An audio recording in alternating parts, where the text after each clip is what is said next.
Buenas tardes y bienvenidos un día más a Macarrones con Queso. Esta vez vuelvo a estar sola porque Chimo no ha podido estar y bueno, muchísimas gracias, primero que nada, como siempre, muchísimas gracias por la acogida que está teniendo el canal, por que sigáis viendo los vídeos, por que os gusten y porque nos deis alguna idea, que siempre es buena. En esta ocasión cerramos ya el ciclo de Ciencia y Religión. Empezamos con Chimo hablando de la disputa entre la ciencia y la religión, con la teoría de la evolución como base, y yo os hablé, como siempre, pues porque es lo que a mí me toca más la patata, el papel que juega el arte en todo esto. Os hablé de la relación que existe entre la religión y el arte, más bien o menos bien, no sé cómo quedó, la verdad es que tengo sentimientos encontrados hacia ese podcast. Sé que se me quedaron muchas cosas en el tintero, yo prometo volver a hacer alguno con mayor información para que podamos ampliar un poquito el conocimiento sobre la religión y el arte y la relación que tienen entre ambos. En este caso, ya toca, voy a meter la ciencia y el arte. Y con esto ya cerraremos y ya pues bueno, pues en otro momento ya os explicaremos de qué van a ir los nuevos temas, que ya los tenemos preparados. Pero bueno, primero a lo primero, así que al turrón. Vosotros diréis, ¿qué tiene que ver la ciencia y el arte, no? ¿Qué tiene que ver la velocidad con el tocino? Pues mira, pues que si comes mucho bacon corres más despacio. No, la verdad es que la ciencia juega un gran papel en el arte. Hay una frase de Carmen Montañés que dice que los avances tecnológicos han cambiado radicalmente los hábitos de buena parte de la humanidad. ¿Qué tiene esto que ver con el arte? Pues que el arte es gran parte de la humanidad. Si hay avances tecnológicos, si hay avances científicos que pues ayudan a que la humanidad avance, en ello también se incluye el arte. Y voy a poner unos poquitos ejemplos para que lo entendáis, ¿vale? En el momento en el que la ciencia, y por ciencia entendemos tanto la matemática como la física como la química, o sea, lo entendemos todo, como las nuevas tecnologías, como son los ordenadores, la ofimática, todo ello juega un gran papel en el arte. Un gran ejemplo serían los estudios de perspectiva, ¿vale? No llevo, a lo mejor no sé cuánto tiempo llevo, no llevo ni 2 minutos, ya voy a meterme en esto. Bueno, a lo mejor la introducción se me está quedando un poco cortita, pero a base de ejemplo lo vamos a ver, ¿vale? Tenéis que tener en cuenta que nosotros, tal como nos quedamos en el podcast anterior donde hablaba yo mayoritariamente, que era la ciencia y la religión, el arte y la religión, perdón, nos quedábamos con un arte bastante primitivo, ¿vale? Yo siempre os hablaba de que era muchísimo más importante el mensaje que se quería mostrar, el mensaje bíblico, la vida de los santos, de Dios, en otras culturas la vida de los dioses, que el modo en el que está representado. Eso hacía que gran parte de las obras fuesen planas, que los personajes estuviesen superpuestos unos encima de otros, que pues por ejemplo, como vemos en las primeras representaciones de la Virgen María y el Niño, que la cara es todo como ojos almendrados, boca pequeña, nariz aguileña, es todo... el niño parece más un hombre pequeño que un niño. Entonces, no son representaciones que sean naturalistas, por así decirlo, que sean realistas, que puedas sentirte representado con esa imagen. Esto cambia. La matemática, efectivamente la matemática, la ciencia matemática, empieza a jugar un gran papel en el arte. Se empieza a buscar una mayor profundidad en los cuadros, el querer representar muchísimo más lo que se tiene, abarcar muchísimo más espacio del que en un primer momento puedes ver. Partimos de unas obras que representan, por ejemplo, una aparición o, por ejemplo, las primeras representaciones de la aparición del ángel San Gabriel es una imagen en la que no se ve casi nada. se ve, perdón si hay un parón, pero es que acaba de venir mi madre, ¿vale? Acaba de venir mi madre, mi señora madre, y se ha ido corriendo cuando me ha visto con el micrófono en la mano, porque ha pensado que iba a salir también. Pues lo que os decía. Se ve la imagen del ángel San Gabriel, se ve todo a primer plano, no hay profundidad, el buey y la mula, las representaciones eran bastante vastas, no había ningún jugo que sacarle a ello. Esto se va avanzando, partimos, a lo mejor es un poco, no hay término medio, ¿vale? Partimos de estas obras del arte alto medieval a, por ejemplo, las obras de la pintura flamenca, ¿vale? De los siglos XV, XVI y XVII. Es otro mundo. Ha pasado poco tiempo, porque han pasado unos cuantos siglos, no ha pasado mucho. Pero en ese poco tiempo ya han habido ciertos estudios matemáticos, cierta búsqueda de una nueva visión, de un nuevo modo representativo que hace que se busque ampliar el campo, que veamos más allá. Un ejemplo que se aleja un poco del arte religioso, porque hay un momento en el que se rompe con la gran importancia del arte religioso, así como se rompe con la importancia absoluta del arte histórico, de la representación de escenas históricas. Por cierto, de esto voy a haceros un podcast seguro, pero para mí la mejor obra del mundo mundial, la mejor obra pictórica siempre será El hundimiento de Medusa de Delacroix. Esto ha sido como un paréntesis, ¿vale? Para que tengáis en cuenta la grandilocuencia, lo grande, lo maravillosa que era la representación de escenas históricas. Se rompe con eso y se empieza a buscar la representación de escenas cotidianas, de cosas que ocurren en el día a día. Y para que tengáis en vuestra mente, de todos modos siempre pondré imágenes, como siempre pasa. Por cierto, dejadme algún mensaje si os gusta cómo están puestas las imágenes, si queréis más imágenes, menos, ¿vale? Eso ayuda bastante. Para que lo tengáis en cuenta, partimos de un arte plano, sin perspectiva, que es el alto medieval, a el matrimonio Arnolfini de Jan van Eyck, ¿vale? No hay término medio, os juro. Llega un momento en el arte en el que te pones a estudiarlo y te das cuenta de que no hay término medio. Partimos de un arte en primer plano, en que las escenas ocurren todas a la vez delante de tus narices, a una profundidad absoluta, en unos pocos siglos. Eso es un gran trabajo de todos los matemáticos y de todos los científicos que trabajaban como podían, tener en cuenta que esto es, en el siglo XV ya no, pero hasta llegar al siglo XV, que es la pintura flamenca, han tenido que luchar mano a mano con la religión, han tenido que luchar con lo establecido, han tenido que ir buscando nuevos preceptos y es un trabajazo que ahora mismo, sentados en nuestra casa, con toda la tecnología en nuestra mano, con tantos avances delante de nosotros, a veces no tenemos en cuenta, pero ya os lo dije en el apartado anterior, en Ciencia hay en Arte y Religión. Hay que mirar este tipo de obras y hay que observarlas en su contexto histórico, en el contexto histórico en el que se encontraban, y veréis cómo las disfrutáis muchísimo más. Pues el matrimonio Arnolfini es lo que os decía, es una escena cotidiana, es una escena de casa, es algo que es nada más y nada menos que el matrimonio del mercader, el señor Arnolfini, creo que se llamaba Giovanni Arnolfini, con su señora.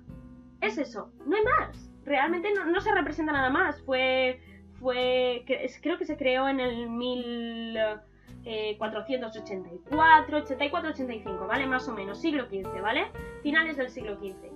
Fue creado en los finales del siglo XV y mirad la profundidad. Es que vosotros tenéis una primera escena, que son ellos dos, son el matrimonio, con un lujo de detalles increíble, pero es que detrás de vosotros, en ese espejo, está la misma escena. ¿Sabéis?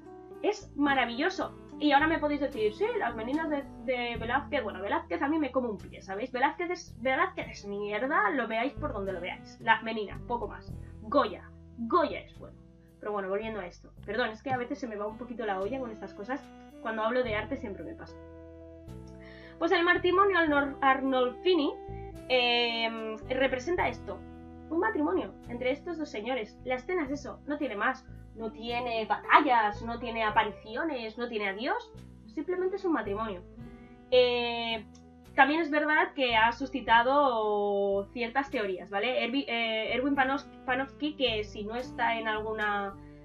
que si no habla de sus cosas y tiene sus teorías, ¿sabes? Es un poco como los nazis en las películas de héroes o de superhéroes, o de Indiana Jones, que si no está, pues se le echa de menos. Pues Erwin Panofsky, en 1934, él se inventó, porque Panofsky era así, sacó la teoría, se la sacó de la chistera, que era un matrimonio celebrado en secreto y que el único que se encontraba allí era el pintor, bueno, etc. La cuestión es que no, es que todo lo demás, los estudios que se han hecho posteriormente han dicho que no.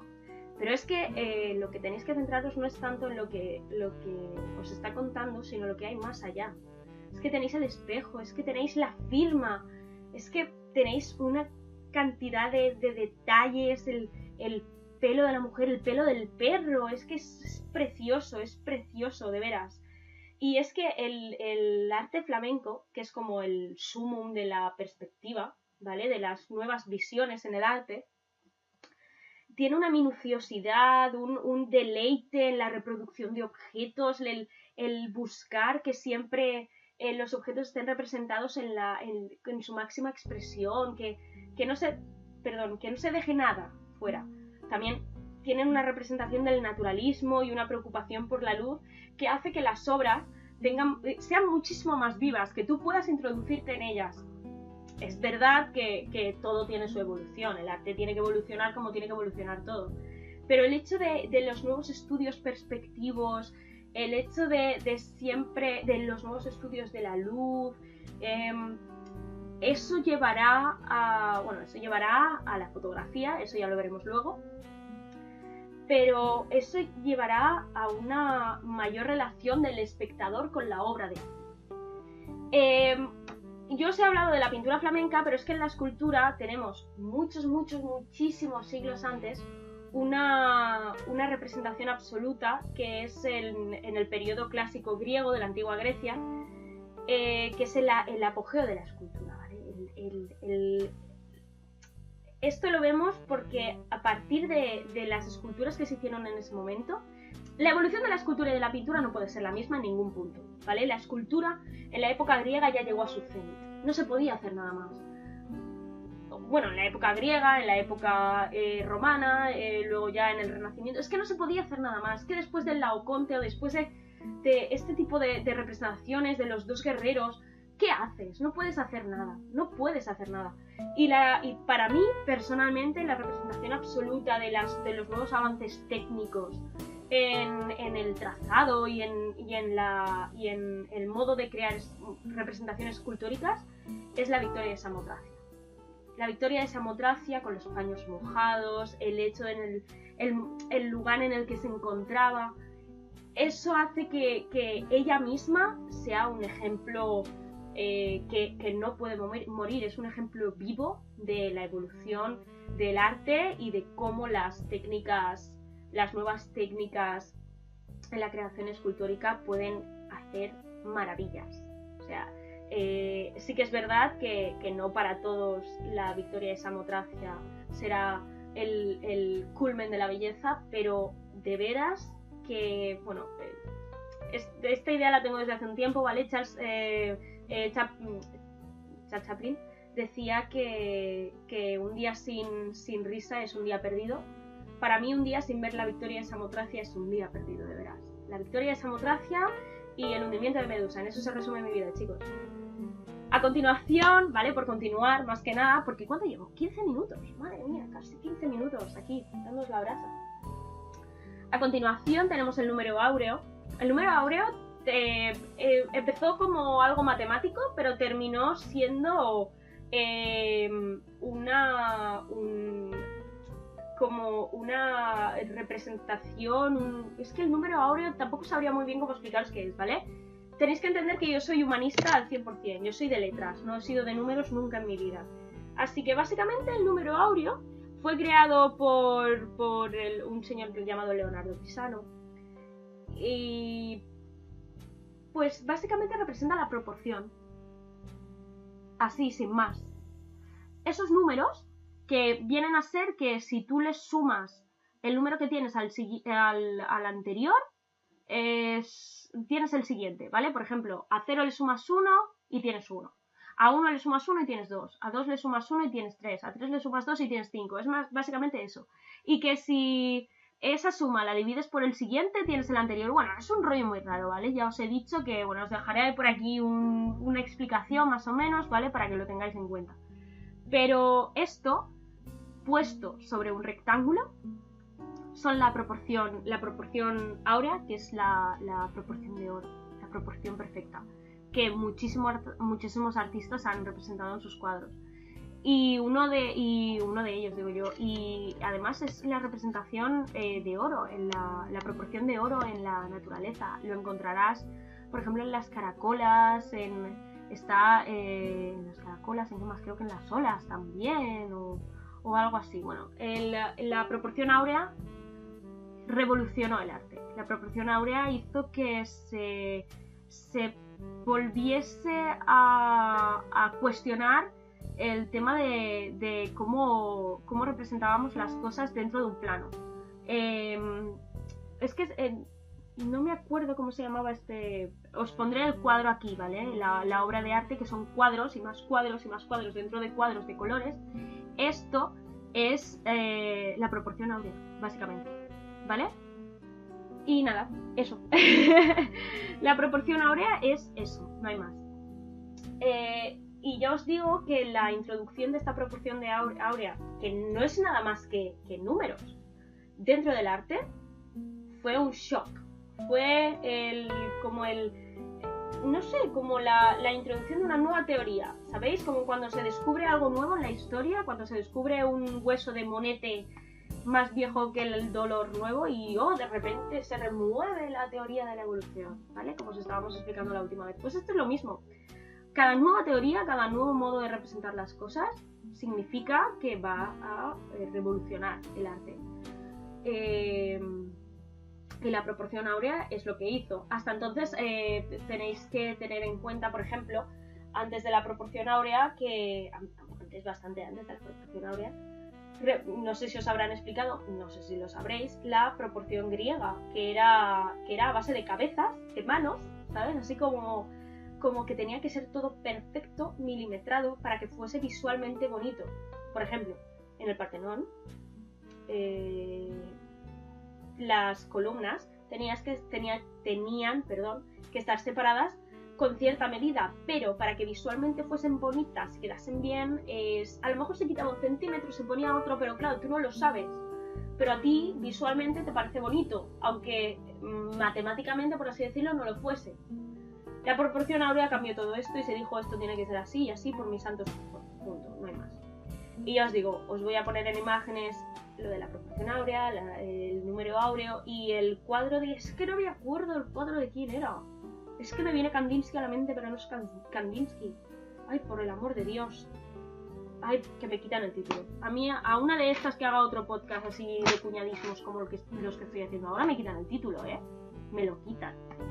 Bueno, a continuación llega una parte que a mí me encanta, un tema que a mí me apasiona y que me parece precioso, que son los estudios de anatomía de Da Vinci. Hace no mucho, Chimo, el 50% restante de este podcast, me preguntaba si para mí los bocetos anatómicos, los dibujos sobre anatomía, sobre el cuerpo humano, si podían ser arte. Por supuesto que lo son.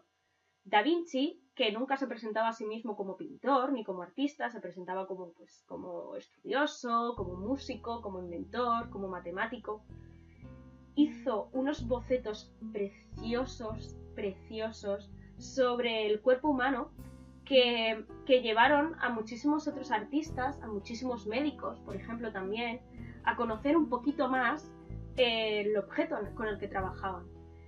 Gracias a los bocetos del cuerpo humano de Da Vinci, artistas como por ejemplo Miguel Ángel, Bernini, etc., pudieron representar de una forma más concienzuda el cuerpo humano. Un ejemplo clave es el hombre de Vitruvio. En el hombre de Vitruvio se representa un señor de carne y hueso, y además es de verdad, un señor de carne y hueso, y no hay más. Y es un señor con su movilidad, con sus proporciones, con sus cosas, y es que el hecho de llegar a un arte más naturalista, más realista, que representa de una forma más verídica el objeto, el hombre, la mujer, lo representa de otro modo, de un modo más real, cambia completamente el arte. Y esto es gracias a la ciencia, gracias a señores como Da Vinci. Bueno, Da Vinci es another world, ¿vale? Da Vinci es otro tipo de persona. Da Vinci está muy por encima de cualquiera de nosotros, y tardaremos en que nazca otro señor como Da Vinci que revolucione el mundo como lo revolucionó él. Y luego os explicaré por qué. ¿Qué estaba yo diciendo? Me he perdido. Bueno, a ver, vuelvo, ¿vale? El cuerpo humano, sí, perdón. Esto hace que muchísimos artistas y muchísimas personas que trabajaban con el cuerpo humano tengan un nuevo modo de verlo. Y esto es gracias a este tipo de personas. Esto es gracias a personas que se comían un poquito más la cabeza que los otros y que introducían la ciencia en lo que hacían día a día. Da Vinci, aunque no se presentase a sí mismo como pintor, es el que realizó una de las obras que ha marcado más la historia, que es la Última Cena. En la Última Cena tenemos una perspectiva perfecta, con unos cuerpos perfectos, ¿sabéis? Porque introducía la matemática, introducía la anatomía, y todo esto dentro del arte, reproducido con... Es que ellos no tenían televisión, no tenían ordenador, todo esto tenían que reproducirlo con lo que tenían más a mano, que eran los dibujos, que era la pintura, la escultura, la arquitectura. Por eso rompo aquí una lanza a favor de todos los bocetos, de todos esos dibujos que nunca han terminado de ser una pintura. Por ejemplo, hay muchísimos cuadros que ahora, muchísimas obras de arte, muchísimos cuadros, muchísimas pinturas que ahora mismo, gracias a los rayos X, se está viendo que en un principio eran una cosa y luego terminaron siendo otra. Yo de verdad rompo una lanza a favor de esas obras que nunca terminaron de ser obras, como los estudios de anatomía de Da Vinci. Esos bocetos, como también lo fueron los bocetos sobre diferentes inventos que él creó, cambiaron el mundo. Y esto es lo que hizo Da Vinci también con el cuerpo humano. Esto es lo que hizo Da Vinci con el hombre de Vitruvio. Y como he introducido la arquitectura, me vengo con la arquitectura ya de calle. Los nuevos modos constructivos. Lo tengo apuntadito aquí. Nuevos modos constructivos. ¿Qué son los nuevos modos constructivos? El hecho de que las iglesias, por ejemplo, sean más grandes, sean más altas. Pasamos de unas iglesias alto-románicas y bizantinas, que, a ver, sin desmerecer, son altas, ¿verdad? Son grandes. Pero de repente un día llegó alguien, llamámoslo X, llegó el señor X, y dijo, oye, ¿y si este arco lo hacemos un poquito más hacia arriba y que así distribuya mejor el peso? A ver qué pasa. Y de repente se crean una cantidad de iglesias hasta arriba, hasta los topes que más altas no podían ser. Bienvenidos al gótico. Bienvenidos al gótico. Y si de repente, en vez de dejar las ventanas aquí a cuerpo vista, introducimos las vidrieras y introducimos el arte dentro de las vidrieras. El arte en las vidrieras es precioso, por cierto. Además era muy complicado de hacer, tardaban muchísimo. Pero en estos, a lo que me refiero con los nuevos modos constructivos es a que, mediante ciertas técnicas, mediante algunos estudios dentro del plano, mediante ensayo y error, porque ensayo y error hubo 100.000, de repente descubren que realizando los arcos de un modo diferente a como lo estaban haciendo, que no es que dejaron de hacer los arcos anteriores, mucho menos, pero realizando los arcos en las iglesias en ciertos puntos de un modo, haciendo los pilares de otro modo y poniéndolos de cierto modo, estoy repitiendo modo mucho, pero da igual, de repente, ¡pum!, tienen un nuevo modo constructivo, tienen una nueva forma de representar las iglesias, una nueva forma de representar su amor a Dios, que bueno, más o menos sabéis porque las iglesias eran para conseguir cita, un poco más. Y de repente se crean unos monumentos increíbles, que son las iglesias, que eran enormes y preciosas. Esperad un momento porque se me está terminando la batería del ordenador. Se crean unas iglesias enormes, como pueden ser, por ejemplo, la iglesia de Colonia, que es preciosa, pero fueron gracias a estas cosas. Fueron gracias a que obreros, constructores, que en esos momentos muchos de ellos tenían estudios básicos, muchos de ellos conocían todo lo que sabían de la construcción de iglesias, era por aprender de padres a hijos, o por haber aprendido, por haber estado con el maestro. Todo ello es porque simplemente veían que a lo mejor había una técnica mejor, porque lo probaban con maderos, por ejemplo. Las nuevas técnicas constructivas también podrían ser la cúpula de Santa María de las Flores, que de repente necesitamos necesitamos una cúpula, pero necesitamos que no tenga las maderas en el suelo, porque no pueden tener estas estructuras, tienen que tener otra. Esto es porque había personas que se comían muchísimo la cabeza con estos temas, que sabían muchísimo, que habían estudiado muchísimo estos temas, que la construcción era su vida básicamente. Además tenéis que entender que muchísimas de estas construcciones tardaban la tira de años, que a lo mejor el constructor empezaba, pero dejaba como los planos, y ya lo terminarían otros, porque él no iba a terminar nunca de verlo. Ellos nunca iban a terminar de ver su obra. Nunca. Nosotros ahora hacemos cosas y las vamos a terminar viendo en algún momento. Realizamos trabajos y sabemos que vamos a terminarlos, nosotros, que vamos a ver el resultado. Estas personas no. Pero aunque no lo fuesen a ver, aunque no tuviesen la satisfacción de conocer el resultado, ya tenían en su imaginación el nuevo modo de construir estas cosas.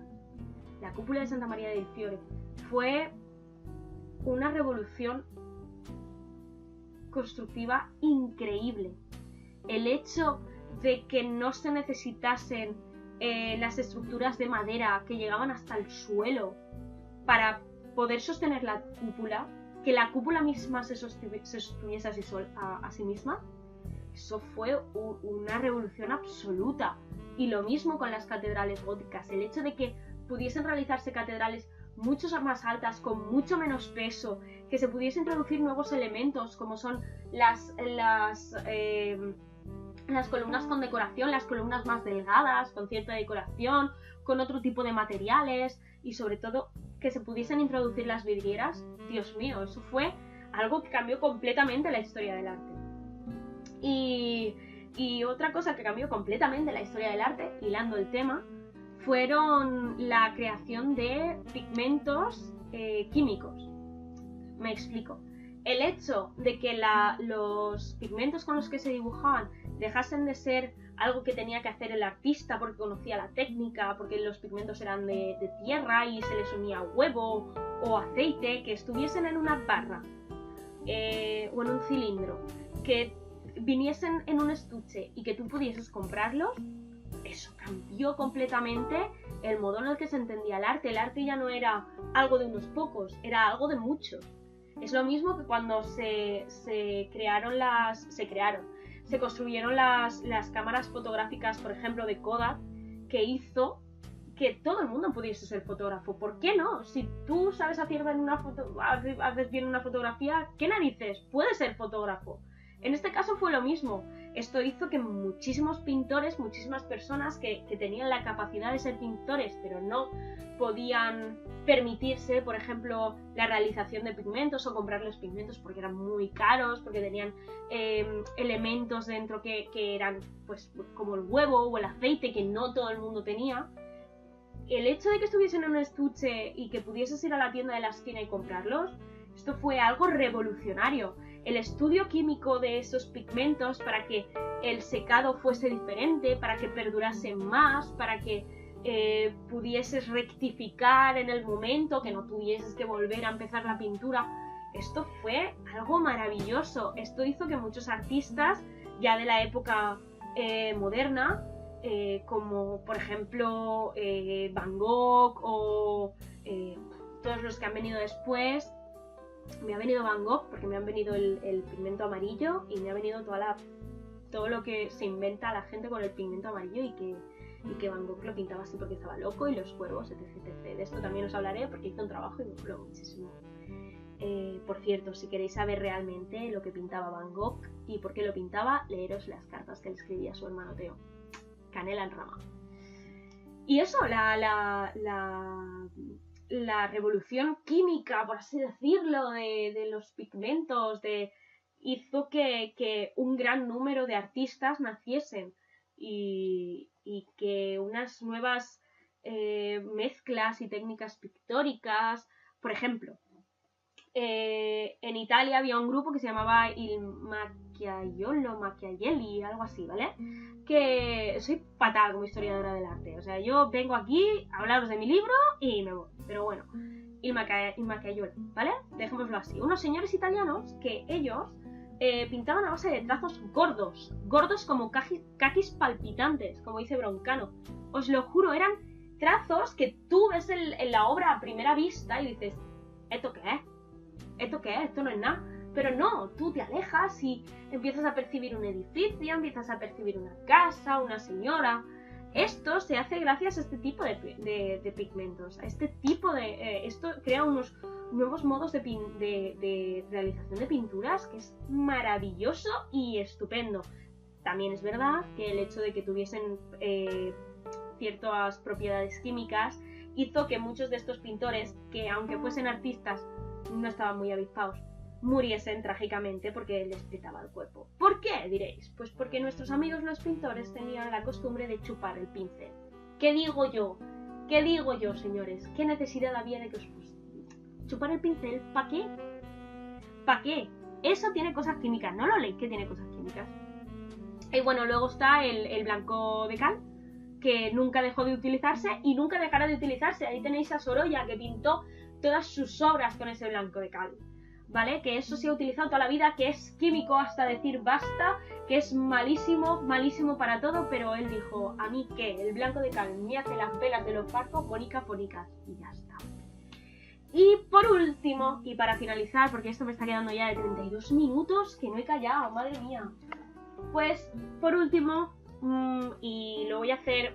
Esto sí que me vais a permitir que lo haga muy breve, no por el tiempo, porque el tiempo me da igual, porque la que renderiza estas cosas soy yo y me da igual tardar 4 horas que 5 en renderizar. Lo voy a hacer breve porque el tema de la fotografía y el cine son dos temas que me apasionan, que de verdad son parte de mi vida, que me gustan mucho, y me gustaría hacerlo breve para haceros algo en algún podcast que tenga que ver con este tema y que me pueda extender porque me encanta. El hecho de la fotografía, la ciencia y el arte realmente llega a su culmen con el arte digital, con el arte que se hace mediante ordenadores, que se queda en la web y que se guarda allí, ¿vale? Eso lo tenéis que tener claro. La ciencia y el arte llega a su culmen ahí. Y además llega a su culmen con por ejemplo, yo tengo un amigo que es mi mejor amigo, que es ingeniero mecánico, y el modo en el que realizan las ecuaciones y cómo lo resuelven a mí me parece arte, pero eso ya es otro tema. El arte y la ciencia llega a su culmen, llega no a su final, porque dudo mucho que sea su final, pero llega al cenit con el arte digital. Pero la fotografía y el cine son un punto de inflexión, de inflexión. Son un punto de no retorno con la ciencia y el arte. El hecho de que se cree... el hecho de que se cree un mecanismo que ya no necesite de pigmentos y que plasme el día a día de las personas, así como luego ha plasmado escenas históricas, es algo que cambia el mundo por completo. Lo cambia el mundo del arte y el mundo en general y la humanidad lo cambia por completo. La complejidad de la fotografía reside en su constante cambio. La fotografía no ha sido la misma en su principio como lo es ahora, ni mucho menos. La fotografía nació en un cuarto oscuro, os lo juro, nació en un cuarto oscuro, lo que se llama la cámara oscura, y nació en Italia. Nació con un... Por eso os decía que Da Vinci, dudo mucho que haya otro Da Vinci nunca. Nació con un discípulo de Da Vinci, de hecho. Y ha ido poco a poco, gracias a gente tan maravillosa y estupenda como Daguerre, ha ido evolucionando a tales niveles que a día de hoy no nos imaginamos en la vida sin la fotografía. Y más tarde sin el cine. El hecho de juntar unas cuantas fotografías de una mujer bailando y, oh Dios mío, esto es una persona moviéndose. Vamos a intentar hacerlo mucho más rápido y mucho más rápido. Vamos a intentar grabarlo en esta cinta. Vamos a intentar meterle sonido. Es una evolución y no es solo eso, es el final de esa evolución. Es el final y el principio de una era. Es el final de una era en la que la pintura era lo más de lo más, para pasar a que los nuevos mecanismos, la fotografía y el cine, la fotografía en un principio, el cine un poco más tarde, fuesen el día a día de las personas. Hay que tener en cuenta que hubo debates grandes de gobiernos enteros, por ejemplo en Francia, sobre si la fotografía debería considerarse arte. Imaginaos, gente como por ejemplo, creo que era Baudelaire, puede que fuese Baudelaire, esperaros porque tengo aquí algunas cosas. Gente como Baudelaire, sí, como Baudelaire, ese señor que escribió Las Flores del Mal, creo que se llamaba, que intentadlo, pero no vais a entender un pijo de lo que dice ese señor. Ese señor se negaba en rotundo a decir que la fotografía era arte, pero muchísimos artistas, muchísimos pintores, como por ejemplo Sorolla, han utilizado la fotografía en sus pinturas, han hecho fotografías y luego de eso lo han representado en pinturas. La fotografía, de veras, fue un antes y un después para el arte. De hecho, ahora os metéis en Instagram y hay 100.000 personas creyéndose que son, vamos, la segunda venida de Cristo en patinete haciendo fotografías. Pero es que esto es lo que ha tenido la ciencia metiéndose en el arte. Esto es lo que ha tenido la evolución científica y las nuevas técnicas. Que, como os decía, el hecho de que hubiese una cajita con pigmentos que tú pudieses comprarla, ya te hacía pintor, ya podías representar pues tu día a día en pinturas y podías venderlas. ¿Por qué no? También podías no hacerlo como Van Gogh y morirte de hambre. Pues también.